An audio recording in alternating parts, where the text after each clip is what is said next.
Hi, I'm Pinkest from She Loves Horror, and we will be continuing our Serial Killer by State series.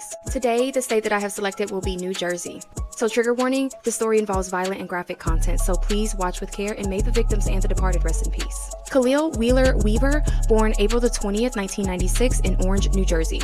He comes from a family of law enforcement officials that work in the region, and his stepfather is a detective in East Orange.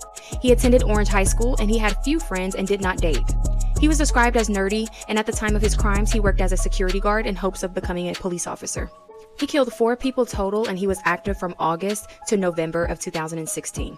His preferred method of killing was strangling his victims. Khalil used the social site Tagged in order to arrange dates with his victims, and he specifically targeted sex workers and he offered them money.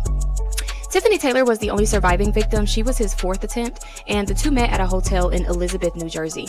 They then left in his car, and he then handcuffed her, duct taped her, and raped her. He also nearly strangled her to death, but Taylor convinced him to take her back to the hotel to get her phone.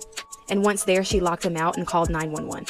But instead of the police actually doing anything, they didn't believe her, and they threatened to arrest her for prostitution. And she also did testify against him during his trial as well. He was caught when a friend of one of his victims set up a fake social media account and turned it over to prosecutors. They then lured Khalil to meet, and he was then arrested.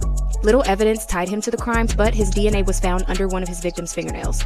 His phone's geolocation data also tracked his movement during and after the murders, and he also used his phone to search the phrase, "homemade poison to kill humans." In 2019, he was convicted of 3 counts of murder and desecration of a corpse, attempted murder, 2 counts of aggravated sexual assault, aggravated arson, and kidnapping. He was sentenced to 160 years in prison with parole after 140 years. Also, in March of 2022, he was charged with the October 2016 murder of a 15-year-old girl, and her remains were found in a house in Orange, New Jersey on May the 9th, 2019.